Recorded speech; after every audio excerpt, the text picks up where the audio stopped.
Aux Alpha is a free, anonymous model on OpenRouter with a 1 million token context window. The product page says it is built for coding and long-running agents. That sounds useful, but the OpenRouter listing carries a more important line. Prompts and completions for this route are retained by the provider. So this video answers 4 questions. What is confirmed? What is inferred? What does 1 million tokens mean in practice? And can the model produce a correct patch on a small, reproducible code review task? Start with the listing, not social posts. The model ID is stealth/aux-alpha. OpenRouter describes it as a reasoning model for coding, sustained agentic work, and production workloads. The listing shows a 1 million token context window, free access during this preview, and text, image, and video input. This is a hosted endpoint. There are no published weights to download, no MLX conversion to run on a Mac, and no basis to call it a local model. Context window is the maximum material the model can receive in one request. It is not permanent memory, and it does not guarantee that the model will use every file correctly. A 1 million token window can reduce the need to split a large document or repository into pieces.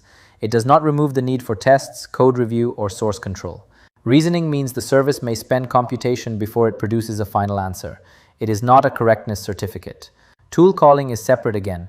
The model can request a function call, but an application or agent has to decide whether to run it, with what permissions and where. A model does not receive terminal access simply because its card says tool calling. There are 2 different pages to read. The Aux Alpha chat site says chats are not stored on its own servers. The OpenRouter model listing says the anonymous provider retains prompts and completions and does not use them for training. Those statements can both be true, because the website, router, and upstream provider are separate systems. For this route, treat source code, credentials, customer logs, and incident data as out of scope unless you have written approval for that provider's retention policy. I used a public fixture for that reason. The creator-supplied evidence page argues that Aux Alpha is likely an unreleased next-generation GPU-GLM model.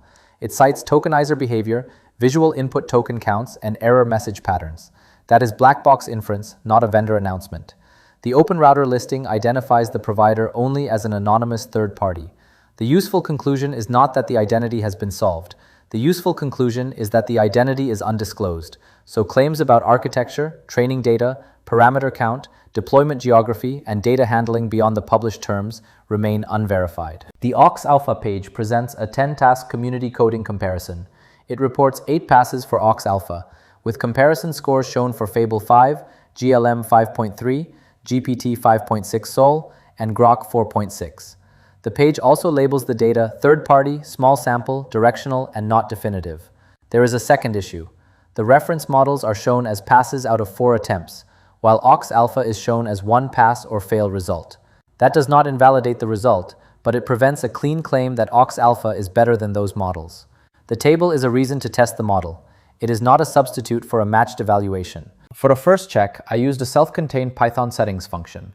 The requirements are narrow. An empty string must override a default, and the caller's dictionary must not be changed. I asked Aux Alpha for a minimal unified diff, 3 tests that failed before the patch, and a short explanation. The prompt and response are shown here in full. No tool execution was requested, and no private material was submitted. The response identified 3 issues. Result equals base mutates the caller's dictionary, if value drops empty strings, and the mutable default argument should be replaced with none. Its patch copies the base dictionary and writes every override value, including an empty string. I then applied that patch locally and ran the 3 return tests. They passed. This validates 1 small patch against explicit requirements. It does not validate long context retrieval, agent reliability, multimodal reasoning, or a production code base. Aux Alpha is attractive for 3 practical reasons: a large advertised context window, multimodal input, and free access while the preview is active. The code review response was correct for this fixture. Compared with common hosted coding models, its differentiator is the combination of those platform features at the current price, not a verified universal quality lead. What is not established? Who built it, whether it is a specific GLM release, its parameter count, its training data, how it performs across repositories, or whether the 10-task table would hold under equal prompts, settings, budgets, attempts, and graders.